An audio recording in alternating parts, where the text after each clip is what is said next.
ഷാനിബ്, ഇപ്പോൾ കഴിഞ്ഞ ദിവസം MV ഗോവിന്ദൻ പറഞ്ഞിരുന്നത് കോൺഗ്രസ് ഉചിതമായ തീരുമാനം എടുക്കേണ്ടതുണ്ട് എന്നുള്ളതാണ്. കോൺഗ്രസിന്റെ തീരുമാനമാണ് എന്ന മട്ടിലാണ്. പിന്നീട് പൊതുസമൂഹം ആഗ്രഹിക്കുന്ന തീരുമാനം MLA സ്ഥാനത്ത് രാഹുൽ മാങ്കൂട്ടത്തിൽ തുടരരുത് എന്നുള്ളതാണ്. അത് കോൺഗ്രസ് അംഗീകരിക്കുമെന്നാണ് കരുതുന്നതെന്ന് പറഞ്ഞു. പുറത്ത് DYFIയുടെയും SFIയുടെയും ഒക്കെ പ്രക്ഷോഭവും കാണുന്നുണ്ട്.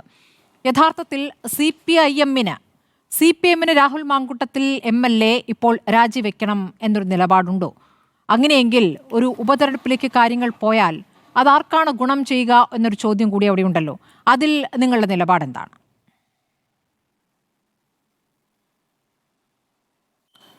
തീർച്ചയായും ഇപ്പോൾ ഉയർന്നു വന്നിട്ടുള്ള ഒരു ആരോപണവും CPM-ഓ DYFIയോ അല്ലെങ്കിൽ മറ്റേതെങ്കിലും രാഷ്ട്രീയ പാർട്ടികളോ ഉന്നയിച്ചിട്ടുള്ള ആരോപണമല്ല. എന്നാൽ ഈ ആരോപണങ്ങളൊക്കെ കഴിഞ്ഞ കുറേ കാലങ്ങളായിട്ട് അന്തരീക്ഷത്തിൽ നമ്മൾ കേൾക്കുന്നുണ്ട്. പ്രത്യേകിച്ച് ഞാൻ ഇത് നേരിട്ട് പല കാര്യങ്ങളും നേരിട്ട് കേൾക്കുകയും പല കാര്യങ്ങൾക്കും പരാതി നേരിട്ട് കൊടുക്കാൻ വേണ്ടി പ്രതിപക്ഷ നേതാവിൻ്റെ അടുത്തേക്ക് ആളുകളെ പറഞ്ഞയക്കുകയും ചെയ്തിട്ടുള്ള ആളാണ്. അതുകൊണ്ട് തന്നെ ഇത് മുൻപും ഇത്തരം കാര്യങ്ങളുണ്ടെന്നും പ്രതിപക്ഷ നേതാവും ഷാഫി പറമ്പിലുമാണ് ഇയാളെ സഹായിച്ചുകൊണ്ടിരിക്കുന്നതെന്നുമുള്ള ആരോപണങ്ങളും ആക്ഷേപങ്ങളും പാർട്ടിക്കകത്ത്, കോൺഗ്രസ് പാർട്ടിക്കകത്ത് തന്നെ നിരന്തരമായി ഉയർന്നുകൊണ്ടിരുന്ന ഒരു കാര്യമാണ്. എന്നാൽ ഞങ്ങളാരും പറഞ്ഞിട്ടല്ല അയാൾ യൂത്ത് കോൺഗ്രസിൻ്റെ പ്രസിഡന്റ് സ്ഥാനം രാജിവെച്ചത്. ഞങ്ങളെ സംബന്ധിച്ച് ഞങ്ങൾക്ക് അങ്ങനെ ഒരു ക്ലെയിം ഉണ്ടായിരുന്നില്ല. പക്ഷേ ജനങ്ങൾക്ക് യൂത്ത് കോൺഗ്രസിൻ്റെ സംസ്ഥാന പ്രസിഡന്റായി തുടരാൻ പോലും യോഗ്യതയില്ലാത്ത ഒരാൾ, യൂത്ത് കോൺഗ്രസിൻ്റെ സംസ്ഥാന കമ്മിറ്റിയിൽ ആകെയുള്ളത് 5 or 6 പെൺകുട്ടികളാണ് സംസ്ഥാന കമ്മിറ്റിയിലുള്ളത്. ആ 5 or 6 പെൺകുട്ടികൾ ഉൾപ്പെടുന്ന സംസ്ഥാന കമ്മിറ്റിയുടെ തലപ്പത്ത് ഇരിക്കാൻ പറ്റാത്ത ഒരാളെ പാലക്കാടിൻ്റെ ജനപ്രതിനിധിയായി നിങ്ങൾക്ക് എങ്ങനെ ഇരുത്താൻ കഴിയും? അതാണ് പ്രസക്തമായ ചോദ്യം.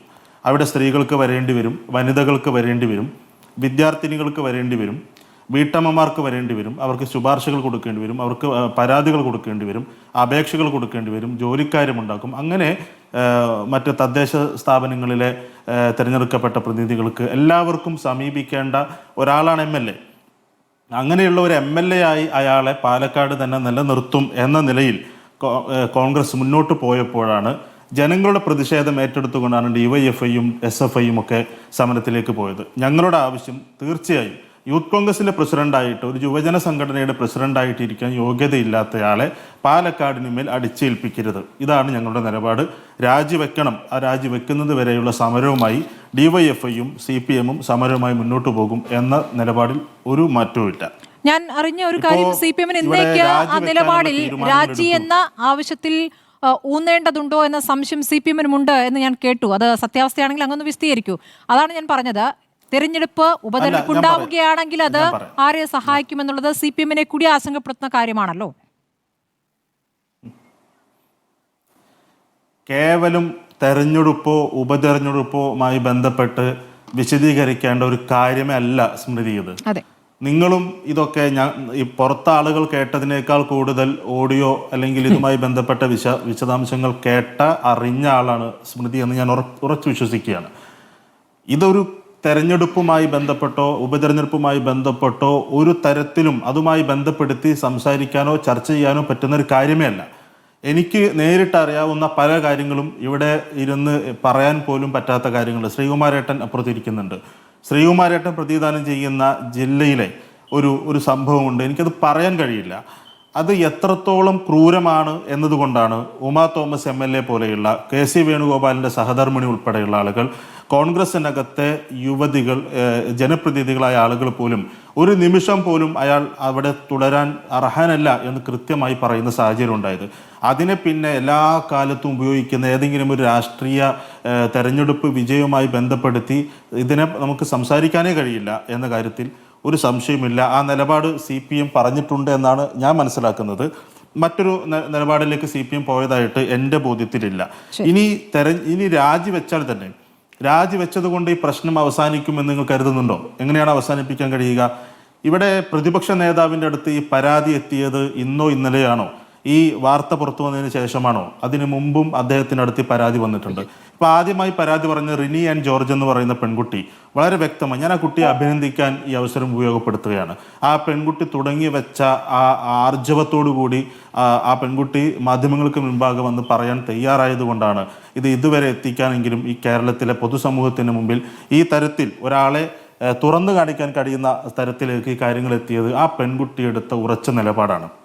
ആ പെൺകുട്ടിയുമായി കഴിഞ്ഞ ദിവസം ഞാൻ സംസാരിച്ചിരുന്നു. അപ്പോൾ അവർ പറയുന്നത് 3.5 വർഷം മുമ്പ് ഈ സംഭവം ഉണ്ടായ സമയത്ത് തന്നെ പ്രതിപക്ഷ നേതാവിനോട് പരാതി പറഞ്ഞിട്ടുണ്ട്.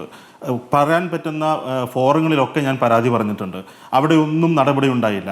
നടപടി ഉണ്ടായില്ല എന്ന് മാത്രമല്ല, ആ പെൺകുട്ടി മാധ്യമങ്ങളോട് പറയുകയാണ്, ഞാൻ പറഞ്ഞതിന് ശേഷം അയാൾക്ക് സ്ഥാനങ്ങൾ ഇങ്ങനെ കിട്ടിക്കൊണ്ടേയിരുന്നു, അയാൾക്ക് സ്വീകാര്യത കൂടിക്കൊണ്ടേയിരുന്നു. ഇത്രയും മോശമായി സംസാരിക്കുന്ന, മറ്റു പലരോടും മോശമായി സംസാരിക്കുന്നു എന്ന് എനിക്ക് ബോധ്യമുള്ള ഒരാൾ, അങ്ങനെ ഒരാൾ മറ്റ് പലരോടും പല മോശം സംസാരിക്കുകയും മോശം കാര്യങ്ങൾ ഇടപെട്ടിട്ടുണ്ട് എന്ന് എനിക്ക് ബോധ്യമുള്ള ഒരാൾ ഇങ്ങനെ രാഷ്ട്രീയത്തിൽ തന്നെ നിൽക്കാൻ യോഗ്യനല്ലാത്തയാൾ ഇങ്ങനെ കയറി പോയിക്കൊണ്ടേയിരിക്കുന്നു. ആ പെൺകുട്ടി പറഞ്ഞാണ് അയാൾക്ക് യൂത്ത് കോൺഗ്രസിൻ്റെ പ്രസിഡന്റ് ആകാൻ പറ്റുന്നു, അയാൾക്ക് പിന്നെ MLA ആകാൻ പറ്റുന്നു. തൃക്കാക്കര തെരഞ്ഞെടുപ്പിൻ്റെ ഏതാനും ഉപതെരഞ്ഞെടുപ്പിൻ്റെ മാസങ്ങൾക്ക് മുമ്പാണ് ആ കുട്ടി പരാതി പറഞ്ഞത്. തൃക്കാക്കര തെരഞ്ഞെടുപ്പിൻ്റെ ഫലം വന്ന ദിവസം മാധ്യമങ്ങളെ സാക്ഷി നിർത്തി തൻ്റെ പിതാവിനെ പോലെയുള്ളയാൾ അയാളുടെ മൂർധാവിൽ ചുംബിക്കുന്നു, എന്നിട്ട് മിടുമിടുക്കനാണ് എന്ന് പറയുന്നു. പരാതി സ്വന്തം മകളെ പോലെയുള്ള ഒരാൾ പരാതി പറഞ്ഞിട്ട് ആ പരാതി പറഞ്ഞയാളെ, ആരോപണ വിധേയനെ മൂർധാവിൽ ചുംബിച്ച് മിടുക്ക എന്ന് വിളിക്കുന്നത് ആ പെൺകുട്ടിയും കാണാണ്. അപ്പം അങ്ങനെ ഈ പരാതി കിട്ടിയിട്ട് എന്തുകൊണ്ട് ഒരു നിയമ നടപടിയിലേക്ക് സ്വന്തം മകളെ പോലെയുള്ള ഒരാളെ നിയമ നടപടിയിലേക്ക് പറഞ്ഞയച്ചില്ല എന്നുള്ളത് ഏറ്റവും പ്രസക്തമായിട്ടുള്ള ചോദ്യമാണ്. അതിന് പ്രതിപക്ഷ നേതാവ് മറുപടി പറയേണ്ടി വരും. ഇവിടെ ഷാഫി പറമ്പിൽ, അദ്ദേഹത്തോട് നിരവധി പെൺകുട്ടികൾ ഈ വിഷയത്തിൽ പരാതികൾ രേഖാമൂലമല്ലെങ്കിലും സൂചനകളിലൂടെ, എനിക്ക് ഷാനി പറയേണ്ടത്, ഈ പരാതികൾ എന്ന് പറയുമ്പോൾ ഇപ്പോൾ പ്രതിപക്ഷ നേതാവ് റിനിയുടെ കാര്യം താൻ അറിഞ്ഞിരുന്നു എന്നുള്ള കാര്യം സമ്മതിക്കുന്നുണ്ട്. 3 വർഷം മുമ്പ് കുടുംബമായിട്ട് തന്നെ ബന്ധമുള്ള കുടുംബ സുഹൃത്തുക്കളാണ്. ആ നിലയ്ക്ക് തന്നെ മകളെ പോലെ കാണുന്ന ആ കുട്ടിയിൽ നിന്ന് കാര്യങ്ങൾ അറിയുകയും താൻ ആ കാര്യത്തിൽ രാഹുൽ മാങ്കൂട്ടത്തിനെ ഉപദേശിച്ചു എന്നാണ് പറഞ്ഞത്. അത്തരം കാര്യങ്ങൾ പറയുമ്പോൾ കൊല്ലാൻ കഴിയില്ലല്ലോ, അത് ഉപദേശിക്കാനല്ലേ കഴിയൂ എന്ന മട്ടിലാണ് അതിനോട് അദ്ദേഹം പ്രതികരിച്ചത്. ആ വിഷയം അവിടെ നിൽക്കുമ്പോൾ ഈ പറഞ്ഞു കേട്ടതിൽ താരതമ്യേന ഗൗരവം കുറഞ്ഞ കേസ്, ഗൗരവം തീരെയില്ലാത്ത കേസ് എന്നല്ല ഞാൻ പറയുന്നത്, പറഞ്ഞു കേട്ടതിൽ പുറത്തേക്ക് വന്ന വെളിപ്പെടുത്തലുകളിൽ ഏറ്റവും ഗൗരവം കുറഞ്ഞതാണ്. അതിൽ നിന്ന് അങ്ങോട്ട് പൊട്ടിപ്പുറപ്പെടുകയായിരുന്നല്ലോ ബാക്കി കാര്യങ്ങൾ. പിന്നീട് വന്ന വെളിപ്പെടുത്തലുകളുണ്ടല്ലോ, അത് ഈ പറഞ്ഞ ഗർഭചിത്രം നടത്താൻ നിർബന്ധിക്കുന്ന അടക്കമുള്ള സംഭവങ്ങൾ, അതിൽ എത്രമാത്രം അറിവുണ്ടായിരുന്നു നേതാക്കൾക്ക്? ആ കാര്യത്തിലും അറിവുണ്ടായിരുന്നു. മറ്റൊരു കേസിലും ആളുകൾക്ക് അറിവുണ്ടായിരുന്നു. ഞാൻ പറഞ്ഞില്ല, ഒരു പ്രധാനപ്പെട്ട, എനിക്കത് പറയാൻ കഴിയില്ല, എനിക്കറിയാം, അത് വിശദീകരിക്കണമെന്നില്ല ഷാനി, അത് വിശദീകരിക്കണ്ട, ബാക്കി പറഞ്ഞോളൂ. ആളെ തിരിച്ചറിയുമെന്നുള്ളതുകൊണ്ടാണ് ഞാൻ അതിലേക്ക് പോകണ്ടെന്ന് പറഞ്ഞു. ആളാരാ തിരിച്ചറിയേണ്ടതില്ല, നമുക്ക് വിഷയത്തിലേക്ക് മനസ്സിലായി. തീർച്ചയായിട്ടും ഞങ്ങളെയൊക്കെ ഹൃദയത്തോട് ചേർത്ത് പിടിച്ച ഒരു മനുഷ്യൻ, അത്രയും ഞാൻ പറയുന്നുള്ളൂ. ഞാൻ അതിലേക്ക് കൂടുതൽ കടക്കുന്നില്ല. അയാൾക്ക് പോലും ഈ വിഷയത്തിൽ ഇത്രയും ക്രൂരമായി ഒരു പെൺകുട്ടിയോടും ഒരു മനുഷ്യനും, പൊതുപ്രവർത്തകൻ പോകട്ടെ, രാഷ്ട്രീയക്കാരൻ പോകട്ടെ, MLA പോകട്ടെ, കോൺഗ്രസ് പോകട്ടെ, എല്ലാം പോകട്ടെ, ഒരു സാധാരണ മനുഷ്യനും ഒരു പെൺകുട്ടിയോടും ചെയ്യാൻ പാടില്ലാത്ത കാര്യങ്ങൾ ചെയ്തതിൻ്റെ പരാതികൾ, അത് രേഖാമൂലമുള്ള പരാതികളായിരിക്കില്ല, അല്ലെങ്കിൽ വോയിസ് ചിലപ്പോൾ അവർ കേട്ടിട്ടുണ്ടാവില്ല. മറ്റു തരത്തിൽ അതിൻ്റെ വിശദാംശങ്ങൾ ഈ പറയുന്ന ഷാഫി പറമ്പിലും VD സതീശനും കേട്ടിട്ടുണ്ട് എന്ന കാര്യം എനിക്ക് പൂർണ്ണ ബോധ്യമുണ്ട്. ഞങ്ങൾ കഴിഞ്ഞ കുറേ കാലമായി, ഞാൻ എൻ്റെ പാലക്കാട് തെരഞ്ഞെടുപ്പുമായി ബന്ധപ്പെട്ട് വിളിച്ച പത്രസമ്മേളനത്തിലും ഇയാളെ, ഈ സൈക്കോപാത്തിനെ പാലക്കാട് സ്ഥാനാർത്ഥിയാക്കുന്നതുമായി ബന്ധപ്പെട്ട് നടത്തിയ പത്രസമ്മേളനത്തിൽ, എൻ്റെ 3ാമത്തെ പത്രസമ്മേളനത്തിൽ ഞാൻ ഈ വിഷയം, ഇതുപോലെയുള്ള പരാതികളുണ്ട്, അവിടെ നടക്കുന്ന അനാശാസ്യ പ്രവർത്തനങ്ങളെക്കുറിച്ച് വാർത്തകളുണ്ട്, ഞാൻ നേരിട്ട് പ്രതിപക്ഷ നേതാവിന് മറ്റൊരു വിഷയത്തിൽ, അത് ഈ വിഷയത്തിലല്ല, മറ്റൊരു വിഷയത്തിൽ ഒരു യുവതിയോട്, എൻ്റെ സുഹൃത്തായിട്ടുള്ള, ഇപ്പോഴും കോൺഗ്രസ്സുകാരിയായിട്ടുള്ള ഒരു യുവതി നേരിട്ട് പോയി പരാതി കൊടുത്ത കാര്യമടക്കമുണ്ട് എന്ന് ഞാൻ പത്രസമ്മേളനത്തിൽ പറഞ്ഞിരുന്നു. അന്ന് ഇവരൊക്കെ ശങ്കരാടിയുടെ മറ്റേ സന്ദേശം സിനിമയിലെ പിന്നെ ആ ഡയലോഗൊക്കെ ഇട്ടിട്ട് അതിനെ പ്രതിരോധിക്കുകയാണ് ചെയ്തത്. പക്ഷെ എനിക്കത് തുറന്നു പറയാൻ കഴിയുമായിരുന്നില്ല. കാരണം ഈ പെൺകുട്ടികൾ തുറന്നു പറയാൻ അന്ന് തയ്യാറായിരുന്നില്ല. ഇപ്പോൾ റിനി ആൻ പോലും കഴിഞ്ഞ ദിവസം എന്നോട് പറഞ്ഞു എനിക്ക് അന്ന് ഷാനുവിനെ ബന്ധപ്പെടണമെന്നും ഈ കാര്യങ്ങൾ പറയണമെന്നും ആഗ്രഹമുണ്ടായിരുന്നു. പക്ഷെ എനിക്കത് അന്ന് സാധിച്ചില്ല. എനിക്കിപ്പോൾ അതിനുള്ള ധൈര്യം കിട്ടിയത് കൊണ്ടാണ് ഞാനത് പറഞ്ഞതെന്ന് കഴിഞ്ഞ ദിവസം എന്നോട് പറഞ്ഞു. അങ്ങനെ ഈ കാര്യങ്ങളെല്ലാം പ്രതിപക്ഷ നേതാവിന് ഉത്തമ ബോധ്യമുണ്ടായിരുന്നു. 2022 ഫെബ്രുവരി 9 പ്രതിപക്ഷ നേതാവിൻ്റെ ഓഫീസിലേക്ക് നേരിട്ട് ചെന്നൊരു യുവതി പരാതി കൊടുത്തിട്ടുണ്ട്. എൻ്റെ അറിവോട് കൂടിയാണ് ആ പെൺകുട്ടി പരാതി കൊടുക്കാൻ പോയത്. അത് ഇയാളെ കുറിച്ചല്ല, മറ്റൊരു യൂത്ത് കോൺഗ്രസ് നേതാവിനെ കുറിച്ച്. അപ്പോൾ പരാതി കിട്ടുമ്പോൾ ഇവരുടെ നിലപാട് ഇതാണ്. ഇപ്പോൾ ചിന്തൻ ശിബിരം എന്ന് പറഞ്ഞ് പാലക്കാട് വെച്ച് ഞാൻ ഉൾപ്പെടെ പങ്കെടുത്ത ഒരു ക്യാമ്പിൽ ഒരു പെൺകുട്ടിയോട് വളരെ മോശമായി, പിന്നെ ഇതിനേക്കാൾ മോശം ഇപ്പോൾ പറഞ്ഞു കേൾക്കുന്ന അതിന് സമാനമായ രീതിയിൽ ഒരു പെൺകുട്ടിയോട് ക്യാമ്പിൽ രാത്രിയിൽ ഒരു യൂത്ത് കോൺഗ്രസ് നേതാവ് പെരുമാറുന്ന സാഹചര്യം ഉണ്ടായി. ആ രേഖാമൂലം ആ പെൺകുട്ടി പരാതി കൊടുത്തു. പരാതി കൊടുത്ത പെൺകുട്ടിയെ ഇവർ അവിടെ അപമാനിക്കുകയാണ് ചെയ്തത്. അപ്പോൾ ഇത്തരം സംഭവങ്ങൾ ഉണ്ടാകുമ്പോൾ അതിനോട് ഈ പറയുന്ന ഷാഫി പറമ്പിലും ഈ പറയുന്ന പ്രതിപക്ഷ നേതാവും അതിനോടെടുക്കുന്ന സമീപനം എന്താണ് എന്നത് കൃത്യമായി ബോധ്യമുണ്ട്.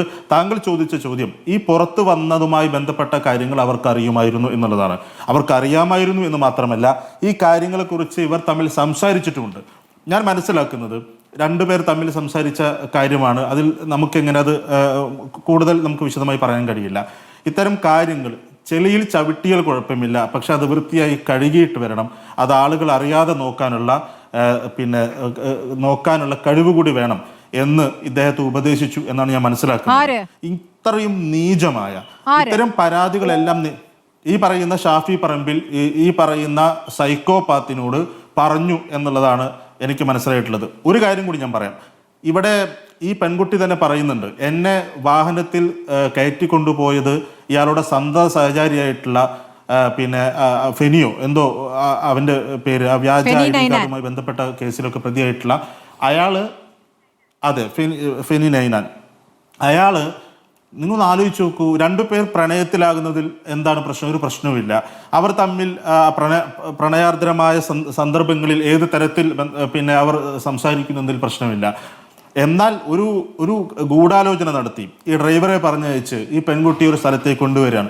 ഒരു സ്ഥലത്തേക്കെന്ന് പറഞ്ഞു കൊണ്ടുവന്ന് അവിടെ ആളുകൾ ഉണ്ടാവുമെന്ന് പറഞ്ഞ് വേറൊരു സ്ഥലത്തേക്ക് കൊണ്ടുപോയി. ഇതെല്ലാം മുൻകൂട്ടി പ്ലാൻ ചെയ്തിട്ട് ഇത് ചെയ്യുകയാണ്. ഇതെല്ലാം ചെയ്യുമ്പോൾ അതിന് സാക്ഷിയായി ഈ പറയുന്ന ആളും അയാളോടൊപ്പം ഉണ്ട് എന്നുള്ളത്. അപ്പോൾ ഇങ്ങനെ ഗൂഢാലോചന നടക്കുന്നു, ഇങ്ങനെയുള്ള സംഭവങ്ങളുണ്ട് എന്ന് ഇവരെ ബോധ്യപ്പെടുത്തിയതിന് ശേഷവും എന്തിനാണ് ഇയാളെ പാലക്കാട് കൊണ്ടുവന്നത്?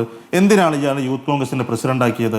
ഉമ്മൻചാണ്ടി സാർ മരിക്കുന്നതിന് മുമ്പ് യൂത്ത് കോൺഗ്രസിൻ്റെ പ്രസിഡൻ്റായി ഇന്ന ആളെ കൊണ്ടുവരണം, ഇതൊക്കെ ആ പാർട്ടിക്കകത്ത പ്രശ്നമാണ്. പക്ഷെ എനിക്ക് ബോധ്യമുള്ള കാര്യങ്ങൾ ഞാൻ പറയുകയാണ്. ഇന്ന ആളെ ആക്കണമെന്ന് പറഞ്ഞ് അതിനെ മറികടന്നുകൊണ്ടാണ് ഈ പിന്നെ സൈക്കോപാത്തിനെ യൂത്ത് കോൺഗ്രസിൻ്റെ പ്രസിഡൻ്റാക്കുന്നത്. വീണ്ടും അയാളെ തന്നെ MLA ആക്കുന്നത്.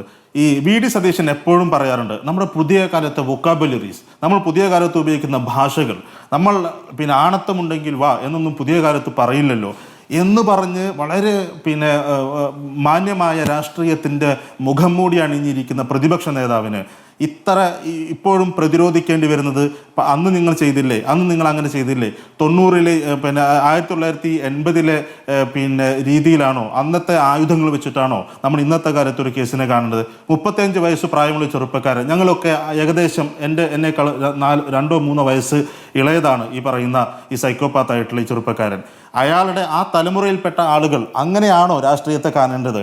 പണ്ടുണ്ടായിരുന്ന വൊക്കാബുലറീസ് പോലും മാറ്റണം എന്ന് പറയുന്ന, രാഷ്ട്രീയ മാന്യത വേണം എന്ന് പറയുന്ന, ആണും പെണ്ണും കെട്ടവനൊന്നും പറയാൻ പാടില്ല, അങ്ങനെയൊന്നും ഉപയോഗിക്കാൻ പാടില്ല എന്നൊക്കെ പറയുന്ന മാന്യതയുടെ മുഖം മൂടി അണിയുന്ന ഒരാൾക്ക് ഇങ്ങനെ ഒരു പരാതി വരുമ്പോൾ അതിലിടപെടാനുള്ള ഉത്തരവാദിത്വമുണ്ട്. അത് അയാൾ നിർവഹിച്ചിട്ടില്ല എന്ന് മാത്രമല്ല, സംരക്ഷിക്കാനുള്ള പരമാവധി ശ്രമം നടത്തി ആ പെൺകുട്ടി പുറത്ത് വന്ന് പറഞ്ഞപ്പോൾ ഇനി സംരക്ഷിക്കാനാകില്ല, തൻ്റെ ഇമേജ് കൂടി പോകും എന്ന് വന്നപ്പോൾ കൈവിട്ടു എന്നാണ് ഞാൻ മനസ്സിലാക്കുന്നത്. പക്ഷെ അതിന് റിസൾട്ട് വന്നാൽ മാത്രമേ നമുക്കത് ഉറപ്പിക്കാൻ സാധിക്കൂ. ഗൗരവത്തിലുള്ള കാര്യങ്ങളാണ്. അങ്ങേക്ക് ചിലരെങ്കിലും അങ്ങോട്ട് വന്ന് സംസാരിച്ച് പറഞ്ഞ കാര്യങ്ങളായിരിക്കാം. ശ്രീകുമാർ അത് കേട്ടിട്ടുണ്ടെന്ന് ഞാൻ കരുതുന്നു. അടുത്ത ഘട്ടത്തിൽ അങ്ങയുടെ മറുപടി വേണം.